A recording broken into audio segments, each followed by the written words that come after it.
dweebs and geeks and freaks and junkies. We are here once again with the awesomeness known as Mai Tai Happy Hour. Everybody's pop culture podcast for weirdos, our favorite time of the week. It's the best day of the week. The best for me, absolutely. Well, yeah. Oh yeah, this is my favorite time of the week. Oh yes, George, you yes. flatter me so. Oh my God, being next to you, I'm oozing machismo. Yeah, I know. You drip it. It's almost like as if you've become more Greek because of me. I have become Greek by association. Exactly. I think it's a wonderful thing. Hambone, what's in store for the kids today? So we have a great show for everyone tonight. We are going to talk about the Vice series, The Dark Side of the Ring. It's some of the more sordid and, dare I say, dark tales of professional wrestling. We're also going to talk about the brand new album by Bad Religion, Age of Unreason, which just came out today. Now, the embargoes have been lifted. We are going to talk about Avengers Endgame in detail. So I hope you're ready for that. I hope you've seen Avengers Endgame this weekend. And finally, we're going to wrap it up with another chat about Game of Thrones. Episode 4 just dropped. I have so many thoughts and feelings that I don't know if I can contain. I finally saw Avengers Endgame. Oh my God, the thoughts and feelings. I've been, new Bad Religion album. For me, it's like Christmas. This Dark Side of Wrestling has been like, I also discovered what happens tonight when you get a paper cut from cardboard. Oh, no. I have never had it. It might be leaking again. If you see my hand just start oozing blood, let me know. So I've recently become a big fan of Adidas. No thanks to Andrew Testa at work, who's like, you need to try out Adidas because they're the most comfortable shoes ever, especially for men with fat feet. And as a man with fat feet, or at least one that's fatter than the other one, so it's a pain to buy shoes. Really? Not enough for me to need two different size shoes, but enough where after a long day my right foot is definitely tighter than the other foot. So the left one's the good foot? Left foot's the good foot. So Adidas absolutely have a very wide foot, and it's also all stretchy material. Okay. But I don't even know where I'm getting there. Regardless, Adidas do not have insoles like most shoes do. Really? It's like built in or something. I can't quite figure it out. And I went ahead and found, after trying out a few, found a company name I don't remember right now, but that makes pre-cut insoles that you can get like 11.5 to 12, and they actually fit perfectly. Really? Instead of having to cut them, and they never fit right when you try to cut them. So I've bought a bunch of those. But they come in these really fancy cardboard boxes, the ones that are easy to open from Amazon. Is that, and I'm looking at the camera right now, easy to open? Easy to open. Yeah, this isn't that bad. It was a slide, and I push and I slide, and as it slid, don't say it. thick, hard cardboard sliced through the webbing on between my thumb and my index finger. And I was like, okay, it felt bad. I knew it was going to be bad, but it's a paper cut, so it hurts for a second, and then you just got to deal with it. And I'm like, okay, just hold it together and just hold it. It'll be run. At the same time, my kid's got 102 fever, and Allison's dealing with that, and I'm trying to figure out how to deal with this because you lost one hand by doing this. Was it like an Evil Dead Gusher situation going on? It was oozer. It was an oozer, and you could see when you spread the webbing, you could see the 1/4 inch hole widen significantly. So I'm like, oh fuck, this is bad. And I tried to wash it out. I washed it out. I put paper towel, and when I let go of the paper towel, it would literally, like after a second, it would be down my hand. And I'm like, oh, that's a lot of blood. So I'm trying to deal with the kid going upstairs sick. I'm trying to get this done. Al's trying to do that. I'm trying to help with the bottle, but I'm bleeding profusely. Yeah. Run to the medicine cabinet, get a Band-Aid, put a Band-Aid on. Not easy. Again, one-handed Band-Aid with your other hand. Tough. Put the Band-Aid on. Within seconds, I stopped paying attention to my hand. I look back up, and it's the Band-Aid soaked, whole hand's covered in blood, and somehow I got it on my right hand too. How I did not get it on my pants or shirt, I have no idea. I was going to say. Blood everywhere. Ugh. So I'm trying to find gauze. And I'm like, finally find some gauze. We don't have tape because we don't get injured that often. And basically I had to take 2 Band-Aids, put a doubled up gauze, and hopefully I feel it wet though. It feels wet, but it hasn't soaked through this yet. So we'll see how it goes. I feel like so horrible and gross listening to this. And I have issues with stuff like that. I tend not to, my pain tolerance is ridiculous. I'm the moron. I don't know if you heard the last time, like I did the dumbest thing I've done recently. About 1.5 years, 2 years ago, I crashed my motorcycle going to work. Right. I was heading to work. I was at a stop sign in Glen Ridge. and I hit gravel from a stop in first gear. I hit gravel, I popped the wheel, and basically did a 180 360 on the bike. I wasn't trying to do it. It jackhammered the steering wheel like this. It just went around a circle, and it caught my knee. Like the handlebars just clipped my knee. Go down. Worst thing ever. The cops come. I have to ask people to help me lift my bike up because I clipped my knee. I couldn't bend down to lift it up. I couldn't back it up. So I had to get help. Luckily, they were like, please don't. I'm like, don't call this in because if insurance gets a hold of this, like, oh yeah, it's over. It's over. So I basically rode my bike with a broken clutch in first gear, limped it and myself home.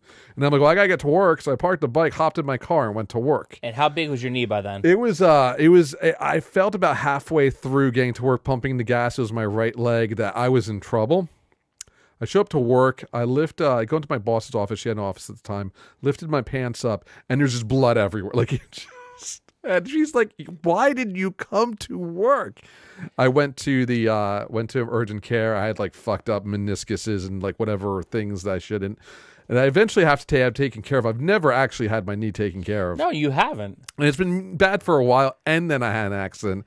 And I don't know how so basically, but I still function as if like I don't complain at all. No. So that's a moment in George. Wow, with all this blood talk, I'm really glad I picked a red cocktail to make tonight. Yes, so in honor, Game of Thrones, the Red Wedding, I think, are Lannisters. Let's talk about some red cocktails. So also fitting for the theme of Game of Thrones, this is a blood-colored cocktail. It is a rosemary Campari julep. Cool. Now, it's a little bit different because this is not a muddled drink. This is going to be a shaken drink. So it is 1.5 cups of crushed ice. Now, what you want to do is this. You're going to take a half of the cup, and you're just going to put it aside in the actual cup itself. The rest of it goes in the cocktail shaker. 2 ounces of rye whiskey. I always recommend Bullet. It's an easy fix, and it's always easy to find in almost any liquor store. 1/4 ounce of Campari. Now, Campari is a berry-flavored liqueur. Mm-hmm. Campari is that thing that people bring to your house, like, oh, I got you a bottle for your bar. And you're like, what the hell am I going to make with Campari?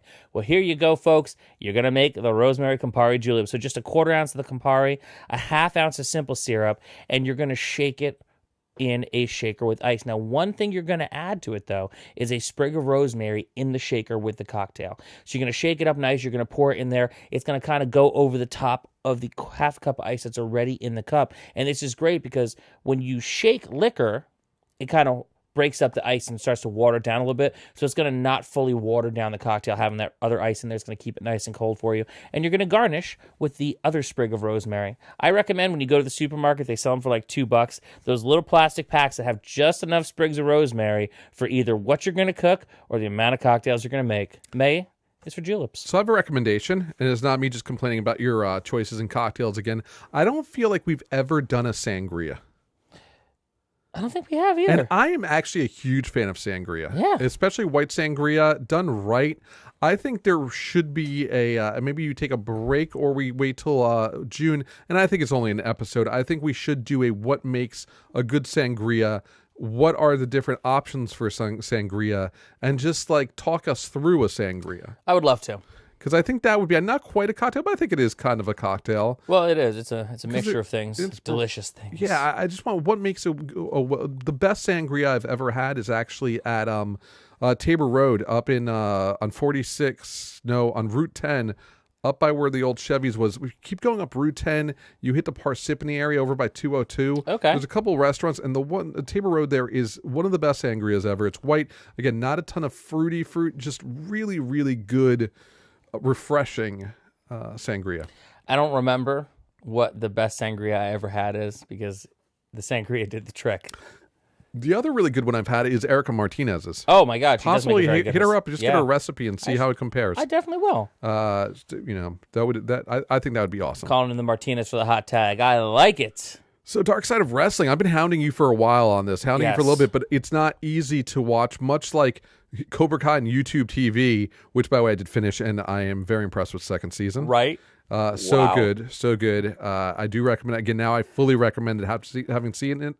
People say it turns dark. I think it just turns beautiful at the end.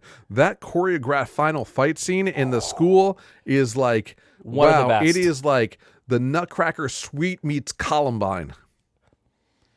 That's a little dark, but But yeah. is it wrong? No, I mean it was like a full gang fight. Yeah, It was like a a legitimate little West Side Story in there very too. West Side Story. Very well They done. did a spectacular job with season 2 of Cobra Kai. That said, the Dark Side of the Ring, I've been watching it on YouTube after the episodes air. And at first They've had the other ones? So they have on YouTube right now the Macho Man Randy Savage, Miss Elizabeth, the murder of Bruiser Brody, and the Von Erichs. So you didn't the Screwjob, the Montreal Screwjob's not on there? That I haven't found yet. That's weird. That's 3 episodes. That's before the They've Von been putting Erichs. them on out of order. Okay. Regardless, it's on Viceland. Viceland is not very. It actually is on FiOS. Oh. It is on FiOS. I think I sent it to you, or maybe I told George it's on. I may have told George to get it for you. It's on. There is a numbered channel that has Viceland. There is also the app. I'm using the app using my FiOS account. So I'm watching on Apple TV. Viceland is largely a dumping ground for the non-political Vice stuff, and they have a lot of stuff that just doesn't air anywhere. A lot of porn after dark, but not like what happens after you become a porn star. Weird type of fetish What happens when you videos. retire. Really, some of their off-color but enjoyable documentaries.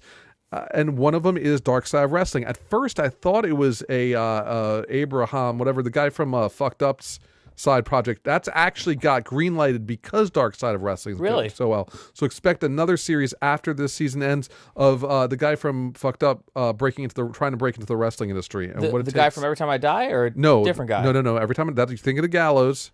Very similar look, but no tattoos. The guy from Fucked Up. Okay. I think it's Dave Abraham. I could be screwing up the first. Damian Abraham. Okay. But he is a huge wrestling fan and has done a lot of stuff on Vice YouTube where he's also working on it. But now we're talking about Dark Side of Wrestling. Of course. Dark Side of Wrestling every week or so. I can't quite figure out the timing of it. They tell a 45-minute tale of sadness in the wrestling industry. It is very well done, very well produced. You rattled off all the episodes so far. It's done with using dignitaries in wrestling and non-WWE people to discuss matters, but it's also done with something I hate, but I don't mind it too much here, which is reenactments. The unsolved mystery style reenactments that they do with body doubles that you never see their faces. You just see them maneuver around dark rooms with no sets, reenacting what happens. Yeah, so the producers or directors of the show were on Reddit recently for an AMA, and they did say that they actually use local wrestling school talent for the wrestlers in there, which is very interesting. It's not actors. It is so well done. The first episode on Bruiser Brody was a great first episode because I think most young people, I mean my age, like and younger, don't really know the Bruiser Brody story. They know he's dead. They know there might have been some weird stuff going on, but most people were not aware that he was murdered in Mexico, and it may have been Puerto Rico, and it may have been a planned job hit by people who didn't like that he was winning things, and the police didn't realize that it was real because they're used to wrestling not being real. That was interesting. What have you enjoyed so far? So, quick sidebar for those listening at home and for those watching on our Facebook Live and on YouTube. We all know that wrestling is predetermined in the 2000s. In the 70s, when this happened, the idea of wrestling being fake that's like the worst thing, the dirtiest thing you could say to a professional wrestler. They kept it very close to the vest, and they wanted people to believe that it was 100% real at all times. And because of that, as George was saying, in Puerto Rico, when it went down, they just thought it was an angle. They didn't think someone actually murdered Bruiser Brody. And to be fair, that's a running theme throughout all 4 episodes that have played so far. It is the when wrestling crosses from fake to reality. In the case of the Macho Man Randy Savage and Elizabeth, which I think many people watching this show are familiar with. I mean, Macho Man and Elizabeth were the power couple of professional wrestling. Well, they had a horrible, sad ending where Macho Man, he died in a car accident. I think it might have been a heart attack or whatnot. Heart attack, That's just sad, but obviously it's not it's sad, but it's not a shocking death. Elizabeth, and I don't know how they don't go too much into the detail of it. It involved a third party, which was Lex Luger. She was doping up on pills and whatever else and alcohol. Oh no, they go into detail. They play the 911 call. The two of but what they don't say in there, which is it gets even darker, that story. they're both doing whatever they're doing. She ODs. He starts doing chest compressions, crushes her chest. Yeah. Because he doesn't know really what he's doing, and he might even, who knows what he was on. Yeah. And he just, while doing CPR, we don't know what actually killed her in the end. Right. But he obviously didn't get in trouble for that, other than the copious amount of drugs found in the home. But that's also a sad tale of Lex Drugs are Luger bad, kids. in there as well. Yeah. The Montreal screw job. Everyone here, if you are a wrestling fan and have not seen Wrestling with Shadows, do yourself a favor. Please go find it. That along with what was the Beyond the Mat? Beyond the Mat are the two greatest and saddest documentaries about wrestling that you could see. Real sad. That is this story isn't sad. It's basically Bret the Hitman Hart's ego was too big to allow him to lose this championship to a person he didn't respect, and what Vince McMahon had to do to get the belt off of him, including, forcing a fake finish to a fake match. Again, this is where the reality and the fake is so strange, because it's okay, so this was a predetermined match, and then he went and forced a fake finish. And this is go ahead. Sorry, I'm babbling. For Bret Hart, he was in his hometown, and he was leaving the company. So the setup for this is that Bret Hart was leaving the company, and he didn't want to lose the title in his hometown. But that was like his last night, and he had to lose the title. Otherwise, it was just going to leave to go to another company that the WWE was at war with it. They were just going to vacate the title. So they weren't going to do that. So in the last second, they flip his body around, they do a quick 3 count, and the match is over. That's the Montreal Screwjob in a nutshell. He goes nuts, beats up Vince McMahon. Yeah. It becomes a thing for like 20 years. Canada continues to hate WWE for this until they all make nice. That said, what impressed me about the episode, because everybody knows that story. Right. What impressed me about this was that there were actually new stories within that I didn't know about. You get the writers who were around at the time who were writing this stuff, and you find out who knew, who was in on it, who wasn't. Very interesting. You also get some of the most funny stuff in this show, the Jim Cornette, Vince Russo hatred, and the amount of shit talking they talk to each other.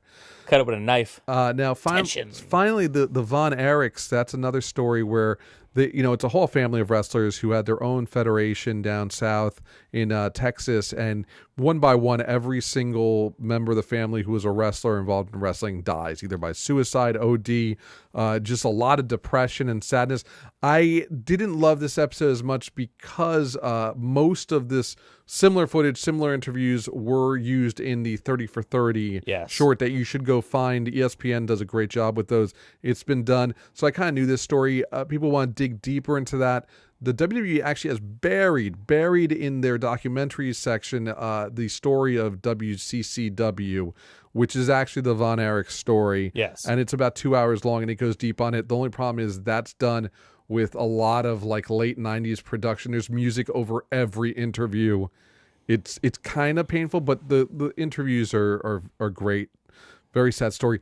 I love this. I love the production. I love the interviews they've got here. They've got everyone that you need to get that's not in the WWE. Yes. And it's a tremendous series. I think it's very done. I can't wait to see where they go with this. What are your thoughts, Hambone? So my thoughts, I was excited for the Bruiser Brody episode because I've been listening to Something to Wrestle with Bruce Pritchard now from the beginning. And most of the stories that you hear presented in the Vice, and some of them come from Pritchard's mouth, I've heard already. Like, I've heard a lot of this already. What I like about the series is that they bring in some unique voices like Abdullah the Butcher. They bring in, they bring in Jim Cornette. They bring in other people like the writers who were involved in the Montreal Screwjob, which from what I've read about that episode, it's funny because back in the day, no one wanted to take credit for the Montreal Screwjob. Now, 2019, everybody's trying to take credit for the Montreal Screwjob. So I think that's a very, very cool, interesting way to look at it. I'm enjoying it because I'm a wrestling fan. I think people who are not wrestling fans, if you like true crime or if you like those weird, there's always some kind of mystery going on because it's made from the perspective of back in the day when they try to keep everything a mystery. It's definitely a fun watch. And at 45 minutes an episode is something you could easily just kind of binge or just kind of watch when you want to. And so they're waiting to find out they're going to get renewed for season 2. I think there may be 1 or 2 episodes still left. Yes. I don't know what they are, but I can't wait. I know this season they're not doing Chris Benoit. Obviously, that is something. Oh, There are 2 more episodes left, and that will be the mysterious death of gorgeous Gino. I know nothing about this. This is the 86 area Gino Hernandez. no clue. Drug-related murder. And then episode 6, Fabulous Moolah. That's going to be the one to watch. Yeah, that one's be great. And again, they said there's definitely some stories that they need a second season for. Obviously, it takes a lot to make these. So, Well, because look, let's be realistic here. Also, if you're a fan of this kind of stuff, there's certain things that WWE is not going to touch with a 10-foot pole, like the Fabulous Moolah, like the Chris Benoit murders. Like, there's certain things where if you want to hear about it, you're not going to hear about it in the traditional channel. So this stuff works out pretty cool. yeah, so check it out, Viceland. You can get it in the app. You can see on Fios. It might be on other cable networks as well. Check it out. So last week, new Bad Religion, Age of Unreason dropped. How crazy is that? It's been a while since True North came out, and I was very curious to see what this was. I've been following them while they've been making it. They've been very public on Instagram as they've been laying down the tracks for That's how you this. get people to watch anything now. And really, I mean, obviously, Bad Religion is my favorite band ever, favorite band in the world. Really excited to see this and hear this, and it just dropped this sometime during this. I don't even know how records come out. I don't know how records come out anymore. Used to be every Tuesday. I'm gonna murder this motherfucker for texting me over and over again. Hold on, let me just put "Do Not Disturb." Goodbye, Do Not Eric Disturb Wilkins. Stop texting me about watches. He probably called you out. Oh yeah. So yeah. May 3rd, albums used to come out on Tuesday. Tuesday was the day albums dropped. works Unless it Sam was Goody. a very specific, very special occurrence, you could count on a new album every Tuesday. Yeah, I know it dropped on digital downloads. I believe my vinyl on Amazon's delayed for a couple weeks. I think that might be when it's dropping. I'm excited for it. This is the first of all, the 17th album. Yes. It's their first album with guitarist I'm gonna screw this up. Mike Dimkich. I don't know. He is, I believe, the other guy from the Cult. And Wait. They got the guy from the Cult? but the other guy from the Cult. Really? So not the not Billy Duffy. Yeah. The other one. The other one. Huh. And they got Jamie Miller, who I don't know much about him. He's on drums, obviously. Big loss losing Brooks Wackerman. Yeah, but I mean, Brooks is a hired gun at this point. He's a mercenary. Well, no, I believe he is in Avenged Sevenfold full time. Oh, really? Yeah, I don't think Good for him. and he was there since they left Atlantic. He was on quite a few Bad Religion albums. So Nice. I think you're only thinking he's a hired gun for Tenacious D. Yeah, he is. For the D. That's what it is. Much like Jay Bentley fills in on bass for Fat Mike on Me First and the Gimme Gimmes. Yeah. Though not really the same thing, but kind of sort of the same thing. I mean, I guess it's like parallel universes. Some rhythm section. Keep it tight. Their first track they released was the Kids Are Alt-Right, which what? That's a great title. That's a great title for a song. It's a great title. I just found the song when I first heard it. I'm like, this is way too nail on the head. Even though I completely agree with the subject matter they're making fun of. I just was like, I hope they don't all sound like this. It doesn't. This is definitely more in the traditional vein of the last 5 or 6 Bad Religion albums, where it's mixing a lot of different styles and sounds rather than doing a pure punk album like they did on True North, which, while an enjoyable album, I find Bad Religion a little repetitive when they just stick to the punk rock sound. This is a lot more varied.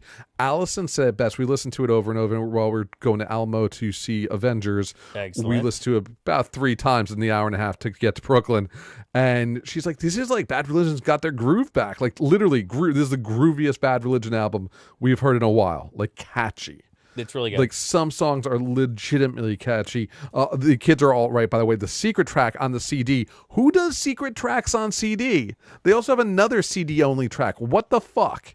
It better be on the vinyl version. I'll be very upset. Yeah, it's kind of weird. Like, you don't give something for the CD. Like, physical media gets extra stuff. Well, time out. Who makes CDs anymore in 2019? Bad Religion clearly does. But I find that generation, the old Gen Xers, like the first wave Gen Xers, the Eddie Trump era people, are still obsessed with CDs. Yeah. Like, they can't give the CD up. I gave the CD up many years ago. Many moons ago. Ripped them all, called it a day. I want to say it was like 2009 I gave up on CDs. I mean, I collect vinyl because at least it's a collectible item. Yeah, sell me a t-shirt, bands. I want to wear your t-shirt. I'm not buying your damn CD. So what are your thoughts? It's great. I think it's refreshing to see a band like Bad Religion not trying to reinvent themselves and kind of staying true to all versions of their sound throughout their career. Because, you know, they definitely had moments where they were a little more rock and roll in the later years and stuff that was like just straight up like speed punk, and this is kind of a nice marriage between the different styles that they have. Greg Graffin's trying to sing again. That's the thing that shocks me the most, is that he's not just kind of like barking and talking his way through shit. It's just funnier because usually bands will move away from, especially singers as they get older. Yes, they're singing less or worse. Yeah. In his case, like, he's actually trying to sing properly at age 54. Well, because he didn't do it before, so it's like on the back nine, he just go for it. Maybe it's like he's just cool. built it all up. There's definitely a lot more singing on this album. Again, very accessible. My favorite songs on it are End of History and Chaos from Within. Nice. Both very catchy hooks, really good tunes. The album's very cohesive. It's a decent length. And I don't know, probably my favorite Bad Religion album in maybe the last 3 or 4 records. The fact that they're still putting out quality material after like 17 albums later, it's great. And it's crazy because you look at bands like The Descendants. Yes. And look, they tried. They released that last album, which was what it was. I didn't love "Cool to Be You" either. Before that, they definitely are. You know, they almost like, well, look, if we're gonna tour, we got to put out albums. You know, I don't think that's the case anymore for a band like that. And I agree with you on that. There is certain cases like, say, Social Distortion. Maybe should not. Maybe you should just keep doing what you do and make a living off that greatest hit stuff here.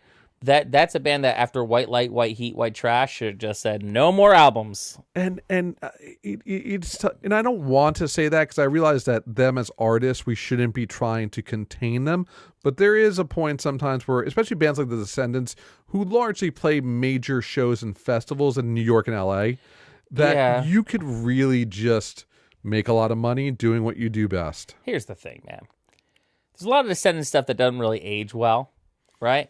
And they're not the band that I look to as, oh, they've gotten more wise with age, because that's really kind of not the case. However, they got a bunch of bangers, and they have enough bangers between the Descendants and between All that if they only just, after the album that they came out with, I think in the early out of the 2000s was like Everything Sucks. They were running hot. Good record. That was it. That was it. They should have stopped then, and then every tour after that should just be, they could actually have a different set list every single night, playing different songs from the Descendants and All, and everyone goes home happy. Yeah, and look, for some bands, look at X. X has made a career for 2 decades now doing that. They stopped making new They music. haven't released an album since, I know they keep talking about it. They've been in the studio forever. I don't think they've released one since Jesus. Possibly. I think you're right. Yeah. I think you're right. And I mean, they might have singles that they might have put out, but in general, they're doing Or the Errant Christmas album. I'm fine with the Christmas album. But look. You get one. There is this great, look, it's funny. I mean, Bad Religion, there's this great interview with lead singer Greg Graffin in the Along the Way documentary, which came out like right around Suffer, maybe a little before Suffer. So it would have been like 88, 87. Yeah. And he talks about how he would rather die than be that old fossil on stage playing the music he plays. If I can find that, I'll probably interject it right in this spot. Well, thankfully, he's still writing good songs then. But now he sadly, like the rest of the band have gotten to cycling. They all look fantastic. They're all in their leather jacket. Like those guys have aged so well. Yeah. And Greg Graffin is currently looks like he looks like a grandfather. Some people like carbs, George. Have you seen? Some people like carbs. No, what do you mean carbs? You're making him sound like he's fat. He's not. Compared to the cyclist, he's a little. Well, no, I meant more like the fat. I meant more that he had like. No, I'm not shaming you. I'm just saying. Yeah, you're being a little weird. There's a difference. Have you seen the photo of Greg Graffin with Fat Mike that was published yesterday? Well, I mean, that's not fair. It's it's absolutely hilarious. It's become a meme where it's like, son, you really should try to grow up one of these days and get a job. And it's, but dad, and it's just the two of them talking. I will find that for you at some point. Look, Bad Religion seems to be able to do it. They can still put out an album every 3 years. And they don't need to, but their stuff's still good. They still play a varied set. Bands like Rancid, I don't know. That's another band I should have stopped.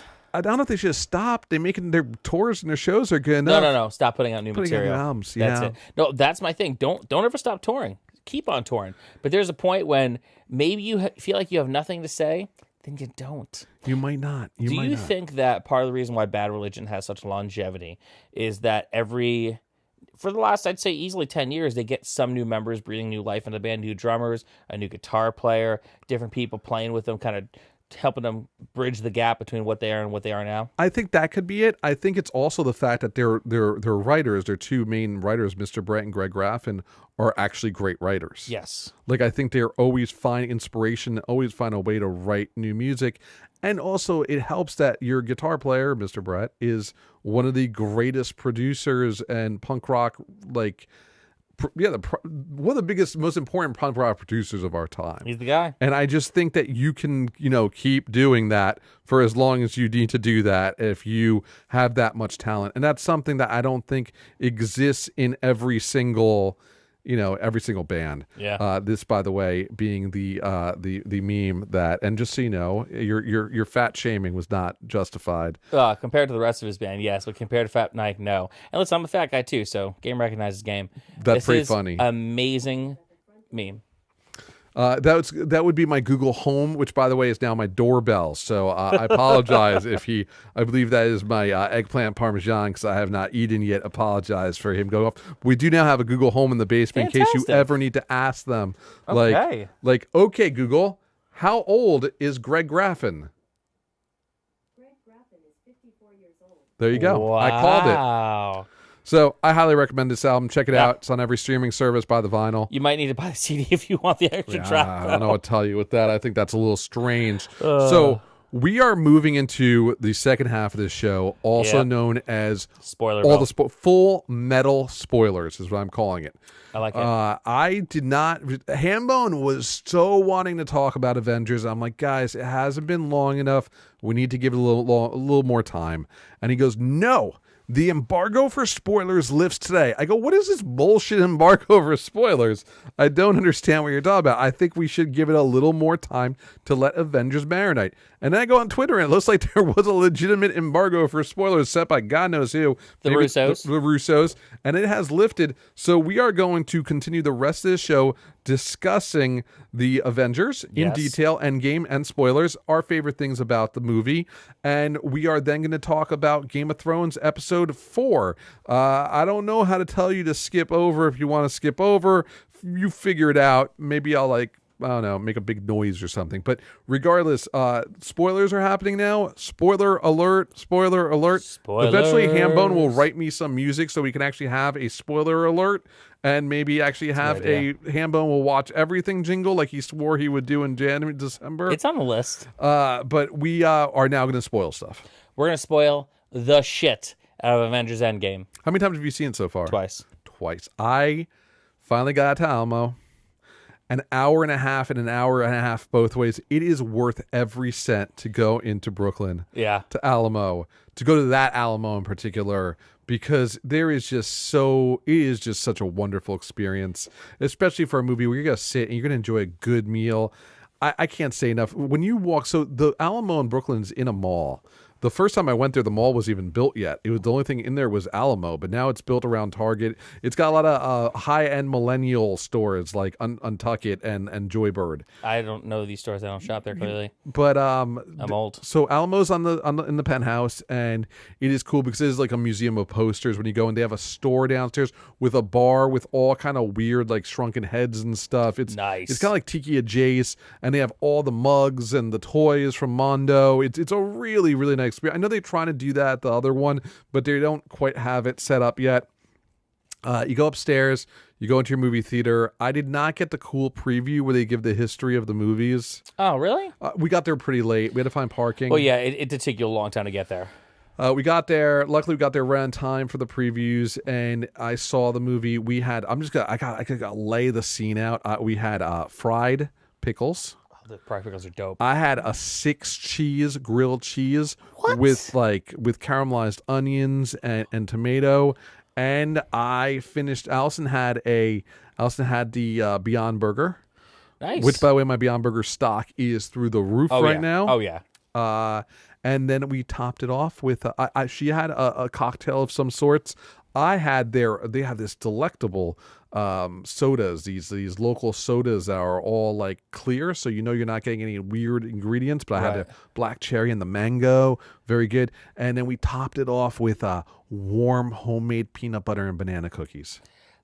That sounds amazing. Yeah, And now I'm yeah. like stupid hungry. Yeah, I know. It was like $65, but you see, it's worth it when the food is good. Yeah. You give me a good food, you give me a good experience, I will drive that far out of my way, pay the $10 for parking, which by the way, if you go a little further out, you can find $10 weekend parking and have such a great meal.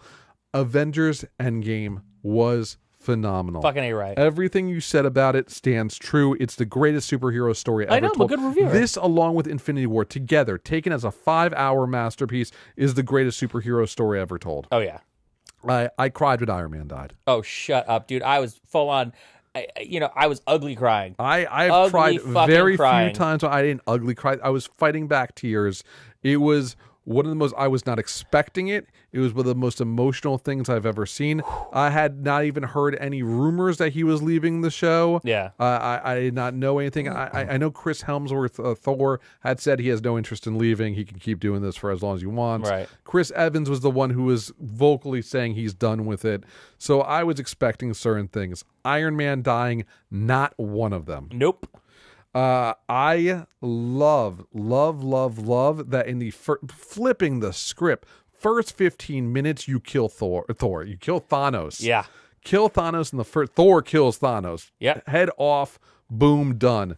Then he's got PTSD for the next 3 hours. Oh, dude.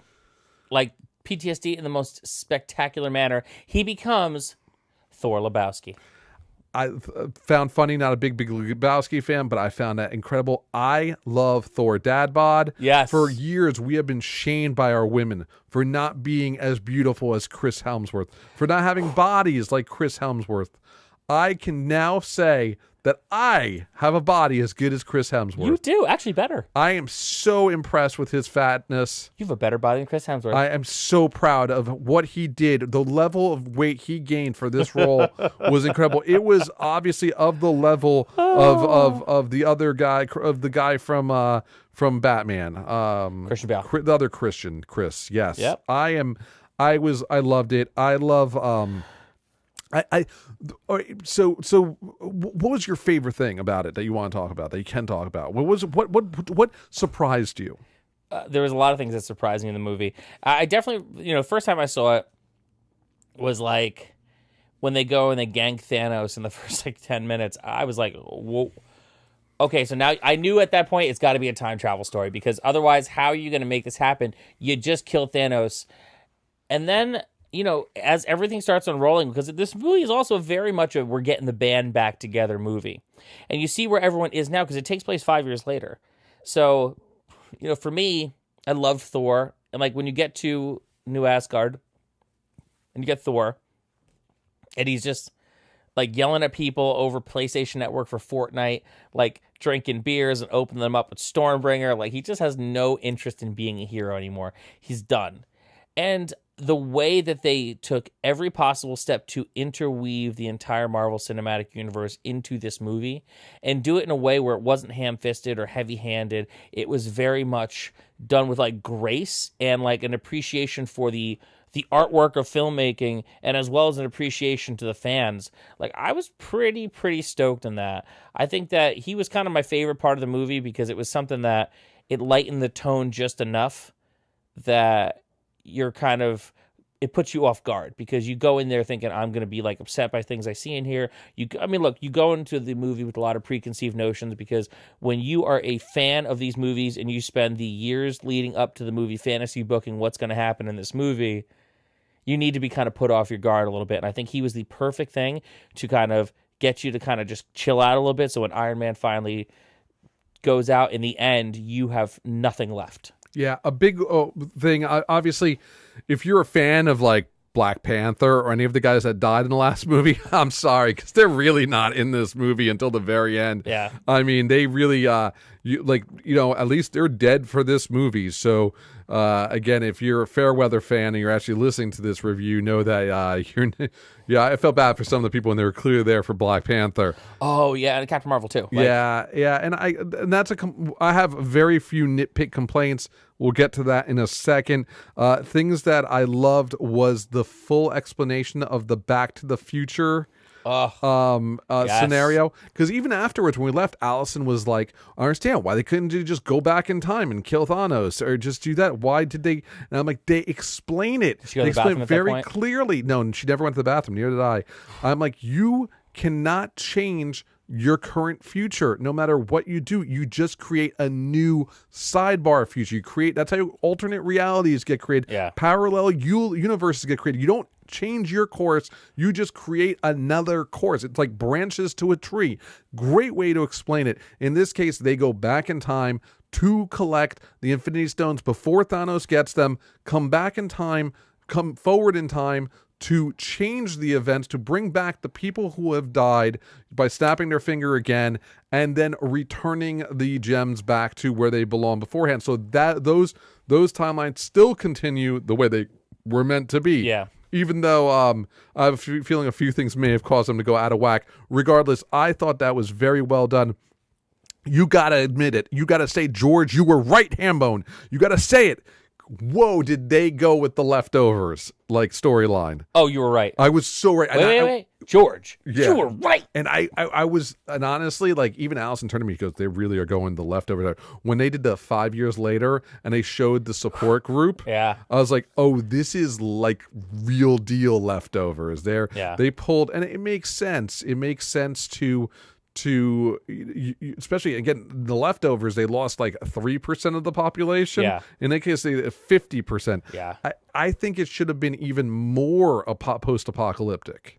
Now they try to explain why it isn't more post-apocalyptic by saying that the Avengers and Supers are out there trying to keep the world from falling apart. Yes. But you know they do rationalize how Thanos was wrong, because you can't make the world better just by, there's still gonna be fear and apprehension and struggle when you kill 50% of the population. There have even articles been written about why this won't work, because of the amount of endangered creatures that would die because of this. So Thanos, it's not going to work. A little short-sighted there, Thanos. Yeah, a little short-sighted. But then again, this movie is done so well in so many other regards. Things that freaked me out. Yes. The Mark Ruffalo Incredible Hulk. Oh, you don't like The face. Smart the Hulk? face It was freaking me out. a little weird. So we watched Infinity War the week before, and I told Allison the only thing they can go from here is go to the hybrid Hulk. I don't know if it was Doc Samson was his name, but the Hulk that talked. Yeah, well, there's definitely variations of the Hulk. There is a Smart Hulk. There's a Smart Hulk. I want to say it's the early 90s. The Gray Hulk, too. No, well, there's a Gray Hulk, but then there was an actual, like, smart scientist Hulk, and I want to say the early mid-90s. Yeah. And that's what this was. But also Gray Hulk, I think, was talking Hulk, all the time talking Hulk. He was told Dick. He was Joe Fixit. He was a Vegas enforcer. He was a bouncer at a strip club. I mean, I can't make this stuff up, folks. I couldn't unsee Mark Ruffalo's face in the Hulk. I know. It was so weird. But in that regard, I also thought that this was one of the greatest versions of the Hulk ever, in that you never felt like there was CG. No. They finally hit that point where you at no point are pondering, was that Mark...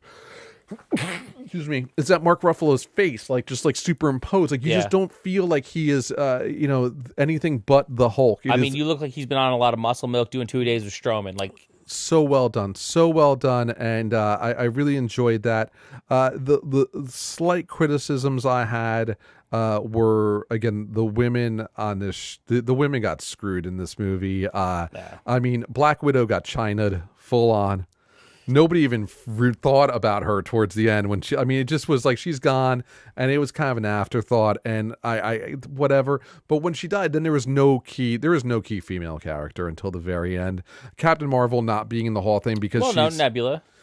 Nebula had a C-list character, but when had a huge role. Okay, but you're talking about one C-list character. Right. In general, there was not a very good presence about women. But to cover their ass at the very end, they do this horrible groan and do. I think the entire movie theater quietly groaned, where they have to show all the women uniting at one force to show strong women at the end. And I'm like, why couldn't you have just had more women in the rest of the movie to show how strong women could be? Really, you couldn't have worked Captain Marvel in better? Oh, she's out making sure. They basically did what they did to explain Thor in all the other standalone movies. Where's Thor? He's off planet helping save the world. Yeah. I mean, come on. I mean, in fairness, it only took them 21 movies to make it a standalone female movie. So. All thought Captain Marvel was... They're a little late to the game. We all thought Captain Marvel was going to be able to wield the freaking fist, and said she like just couldn't quite get it, but Tony Stark did. Like, it just, if you just stand back and look at it, is kind of, especially in this day and age, you could have done a slight better job doing that. She should have. We all thought she was the one who was going to be the one who. I thought she was going to Silver Surfer it right off of Thanos. And then she would have survived too. Because she's like super cosmic. It is what it is. Again, the tiniest nitpicks. The other one is, clearly they're setting up for the Falcon to be the new Captain America, but all signs were pointing towards Bucky. No. From Winter Soldier, all signs were pointing to Falcon. But do you want Falcon as Captain America? Yes, I do. I don't want Falcon as Captain America. Bucky is great as Bucky. He is the Winter Soldier. He is a not good guy, per se. He's a good guy. He's misunderstood. Again, tiny things. The end sequence with Captain America deciding to just enjoy his life, though he probably just screwed up a million timelines. Alternate worlds have probably been fucked because of him now. He lived his life as an old man, and now he's an old man. I like that Captain America didn't die at the end. He just retired. And I think that's great. But he didn't like Ric Flair retire. He fully retired. Fully retired. It was very nice. It wasn't something I was expecting it, just not in that way. The way they did it was different. Can I tell you the moment when everyone in my theater popped? Avengers Assemble. When we finally, after 22 movies, got Avengers Assemble out of Captain America. And so good. So good. Good. I can't wait to own it. Again, one of the best storylines ever. One of the most well done superhero movies. I can't wait to see how they work the X-Men into this universe. Well, I think that's how they started explaining the different universes, multiverse. No, I don't think that's going to do it. I was actually hoping at the very end Scarlet Witch was going to do a lot of voodoo, and it was going to end with enough shit has been changed in the universe, or the errant snap led to the creation of the first mutant. Yeah. I was hoping they'd go that route. I don't think they're going to do alternate universe with the X-Men. Now, what they do once they have the X-Men, who knows what they're going to go with time travel. Yeah. I don't want to see much more time. I was actually hoping the machine would be destroyed at the end, because I'm just over time travel. Yeah. No. And they were kind of hesitant about it too, which I enjoyed. I really enjoyed, and again, this had to do very much like The Leftovers. There were some people in The Leftovers who lost everybody, like Hawkeye. Right. There were some people in The Leftovers who lost no one and gained people afterwards, like Iron Man. Yeah. And seeing the dynamics, some people didn't want to change the world because they didn't want to lose what they have, which is why they couldn't just go back and kill Thanos, because they might not have what they have today. And that was very poignant. I thought they did a very good job subtly explaining why an Iron Man wouldn't want to go back and change time. Yeah, the Russo brothers actually came out today. There was a girl who filmed a scene as an adult, Tony Stark's daughter, where when Tony went to the realm that Thanos went, when he met young Gamora after he killed Gamora to get the soul gem, Tony was going to end up there and know that everything was okay and be able to kind of just go. We decided to nix that from the movie because we already have too much shit in this movie. We've already overloaded this movie with shit. There really should have been something that explains why basically they sent Hawkeye and Black Widow to be sacrificial lambs. Because if you knew you were going, most people should have known what was. I mean, there were people that would have known what was going to happen at the Soul Gem area. They kind of got fucked. They did get fucked. I know. I mean, I completely understand, in the story, why it was Black Widow and Hawkeye. Yes, and fully. And I just sit there did Nebula not tell them what happened? Exactly. Okay, so second time I saw it, I was sitting there. I'm she's telling them where this thing is. Maybe that's a detail you don't want to leave out. Yeah. Yeah, I thought the same thing. Again, minor grievance. That was a little bit, and that's I'm not the only one who thought that one too. Move. That was a very dick move. You know what that is? That's Bran being you're a good man. Theon Greyjoy. Yeah, go ahead and take out the. Just do it right now. You don't have to wait 30 seconds. I agree. So, quick sidebar: Disney rejected all. Disney pretty much has just been laying the axe down on the Fox stuff now. Oh yeah. Have you been paying attention? Oh, it's Disney's version of the Red Wedding. Gambit just got shit canned. Yep. New Mutants got pushed till November of next year. Never coming out. I think it's only because it's already in the can. I think they're gonna. I bet you it's not coming out. Or Straight to video. Avatar got pushed out again, like 2 years, and they did just announce that Star Wars and Avatar are going to run parallel every other year. So you get an Avatar movie and a Star Wars movie on Christmas every other year for 6 years. I hate Avatar. So I don't even know what Avatar's guts. Yeah, I can't even think about that. So right now we're going to transition to Game of Thrones. More spoilers. More spoilers.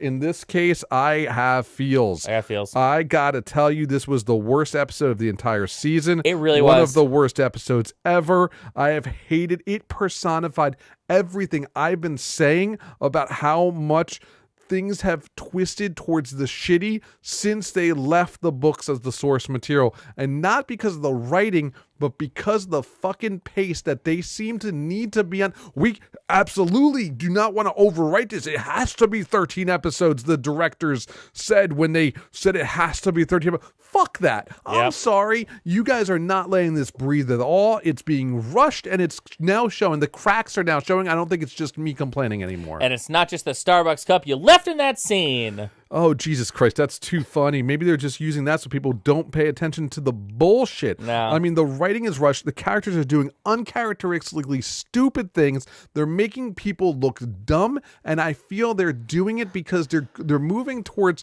quintessential tropes in TV to get this done and over with, and I do not like it at all. Yeah. I mean, I think there was a lot of things wrong with it. I think it's funny because they've taken a lot of the female characters on the show who are very like, we're strong, we're like we can get the job done, and just kind of the way they speed it up, it makes them look like they're just all kind of bitchy and like desperate and like very, you know, you've built them up to be like, okay, we are going to get ready to lead armies and be queens and do this stuff, but then you just kind of revert them back to like. Well, that was the number 2 dumbest thing I felt on this episode. Why are we resorting to women being petty and catty? Yes. I mean, come on. Talk about tropes. Like, oh, we're going to have all the girls be like bitchy to each other. Yeah, it's fucking terrible. Really? She's your fucking queen. Yeah. You respect her. And seriously, let's make Dany just fucking dumb. I cannot believe that stupid sequence. Like, your army, they show you in the first scene thousands of dead being burned. Your army has been eviscerated. You are weak. People are sick. They are tired. And you're like, fuck that. I'm going to go. I can't wait to take the throne. You took years and seasons, Daenerys Targaryen, Stormbringer of light and dragons and mothers of shit. Drinker of pumpkin spice. You spent years freeing slaves and wasting time building your army for seasons and years. You can't wait a fucking season to freaking build your army back up to do a battle properly. You're gonna fly over there with a fucking you're finally you have your ships rebuilt. You're gonna go there to just wrong turn. Oh, my dragon's dead. One's dead. The other one you can see him manage to dodge and avoid every single one of the 100 fucking pokers shot at you.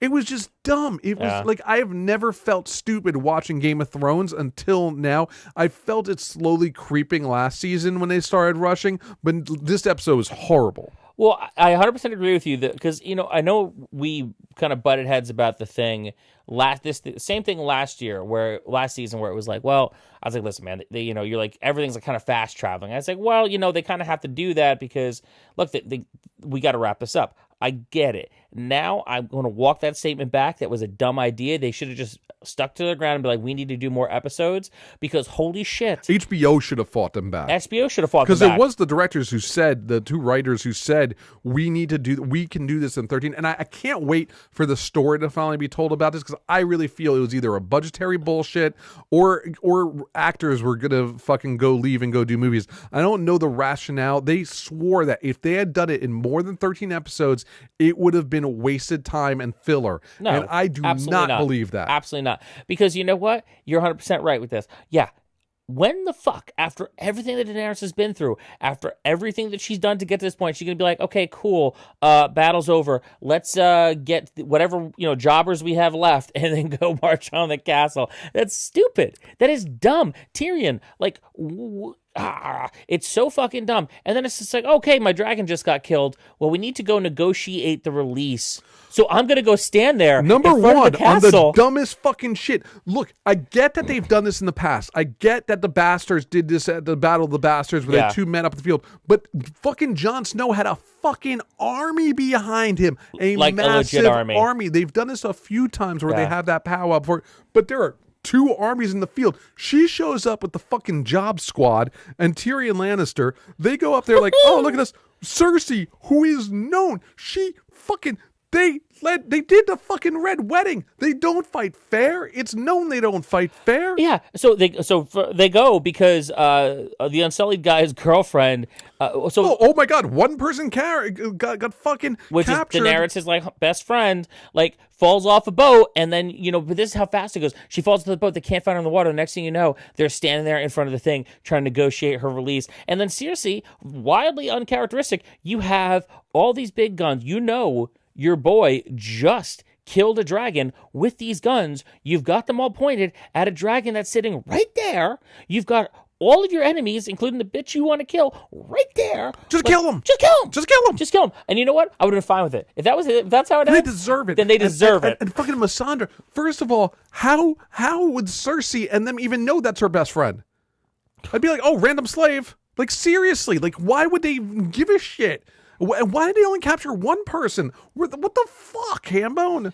I don't know. They better fix it up in the next episode because I got done watching it last night and I'm like, wow, so you just took all. And then also the thing with Sansa, the whole they're very shitty about the way that they write about sexual assault and things that happen of that nature on Game of Thrones and use it as a shitty plot device instead of actually building characters and telling stories. So by this point you're so into Game of Thrones, you're trying to forget a bunch of stuff that happened beforehand, and the whole little bird thing that went on was just really, really poor writing, really lazy, fucking terrible way to make your women look on this show. You just made everyone who was so strong an episode ago look completely weak and catty and bitchy and shitty motivations, and it was garbage. It was garbage. And the last time I felt this shitty about this show was the horrible, the and it wasn't even horrible because I'd read in the book and it was in the book, but the perceived or real rape scene between Cersei and Jaime on I think was one of their kids' funerals. I don't remember when it was, but Jaime rapes her on the casket of one of his kids. Yeah. Which happens in the book consensually. I don't know why they had to make it a rape on the TV show. What they do in the but show. that was one scene that was Garbage. horrible. This was a whole hour and 20-minute episode. Yeah. The only good thing about it I can say was anything between Tyrion and Viserys was at least the acting was well done. The one thing I could say though is, man, Jon Snow just knows how to stay fully on brand. Dumb as rocks. You know nothing, Jon Snow. At this point, I don't care about anybody getting the Iron Throne. Fucking Cersei can just murder all of you. Yeah, it's the best is the meme that I saw that I liked was a meme that was a picture of Ned Stark. He's kept this secret for 27 years. And there was a picture of Sansa, can't keep it for more than 27 minutes. So bad, so bad. There were so many things wrong with this episode, and I don't know if having more time to write it out would have made this plot line any better. I think, in all honesty, it's not even the pacing in this case. It's just shitty writing. It's shitty writing, and because of the pacing, you notice the shitty writing more. Because when there's shitty writing, and there often is shitty writing in a lot of different things. However, when you are able to be distracted long enough and you're able to kind of focus on other things, you're not focusing so much. It's what the left hand's doing with the right hand's action. You're able to kind of look past it. But then when it's just so on display and you're like, shit, here we are. Now, I mean, I was like, oh my God, in those moments, I'm I can't believe they killed Melisandre. And I'm then I'm like, oh, but why didn't they just fucking fire the arrows? The dragon was right there, man. You see someone get beheaded, it kind of takes a second for it to catch up to you. The dragon was right there, man. You could just ended it all right now. You thought when she said Dracarys, I thought the fucking dragon was going to light them up. I mean, that's what happens when you say Dracarys. That's the word of the day. Instead of screaming, you get hellfire. I don't know what was worse, this or last night's Raw, but I'm not going to go into that tonight. I tapped out on Raw. Raw's on a timeout for me. Just watch the Kofi Kingston, Daniel Bryan. Just watch the best thing on Raw being a SmackDown main event. You know what? You know what Yeah. I think they should do on Game of Thrones next week? I think they should do a wild card and just have three random dead random. people come Yeah, back and sure. just hang Fuck out. it. Why not? I have nothing left. Game of Thrones, Bear and Proof, we got 2 more episodes. The final episode will be. We might actually have to do the final episode as a Game of Thrones standalone episode. I think it might be deserved after all these years. Oddly enough, we're gonna be on NXT the night of the finale, and Money in the Bank. Like, why would they put Money in the Bank against Game of Thrones finale? I don't know. We're gonna be racing home. Vince is Because just I say, no I'm not idea. watching Money in the Bank. I'm watching the Game of Thrones. Yeah, so that's it. Come to another great finale of this episode. Thank Had you fun. so much for joining us, Hambone. I have not, just for those keeping track, I haven't soaked through this yet. I've been looking. It still feels a little wet, but I fine. think I'm good. Again, you're the only thing keeping me from dinner, so I am going to finish this, wrap this up right Go palm it now. up, bro. Palm it up. Just want to let you know that we thank everybody for reviewing, and subscribing. Even that one person who gave us the 1-star review. Who gives 1-star I review? don't know. They don't say their name. Son of a bitch. Gave us a 1-star review. Find you. Yeah, we know. If you don't like this show, how about you just write to us? Tell us how we Yeah. can make it better. Tweet at us. I mean, or leave shitty comments on YouTube. I like mean, the more Ghost likely, fans. I'm guessing you're also possibly a Tiki fan who's like, why the fuck don't they talk more about Tiki on this show? But what we'll talk about right now is how to reach Hambone. You can find me on Twitter at Handbreaker. I'm only tweeting about cute animals, Dungeons and Dragons, professional wrestling. You could also find me on Instagram, where you will see all my adventures in the podcast I produce at John Hambone McGuire. And, I'm out and about now. I'm leaving the house. It's the spring. I have no proof of this. He has not told us what day we're going to go see John Wick yet. It's not out yet. No, but it's like in 3 days or so. It's not So going you 3 better days. I'll figure it out. It's next week, so you better let me Love know. John Wick. Let me know when I'm back from Chicago. We gotta go see it. You can reach me at GLK Creative on Instagram, at GLK Creative on Twitter. I am at cultofgeorge.com. I've been posting up so much music photography. I can't believe the amount of shit I have. And I got so much. It's like never-ending treasure trove of photos. I just got to get them cleaned up. Yeah. Anyway, please rate, review, and subscribe, whether you like us or not. I really appreciate everybody who finds us at shows, at tiki bars, at weird geek flea markets to say random. hi. We really, really appreciate it. We appreciate everyone who supports the show. All 300 to 600 people, depending on the week. We will have more guests on the show as soon as we can breathe and actually book some guests. We will be back again next week. Hambone, wait. Before I even do this, I just need to give this to you as one last time. No. Rest in peace, Peter Mayhew. I thought you needed that. Take us out, Hambone. How do I follow that? Everybody remember, be nice. Aloha.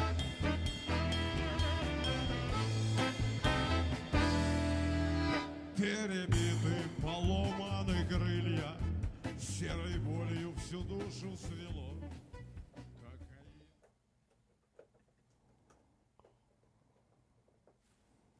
Oh, that was you. I was like, what? Who's tap dancing? I'm like, oh, hi, kitty. What's the cat? The kitty cat. It's not the droid you're looking for, buddy.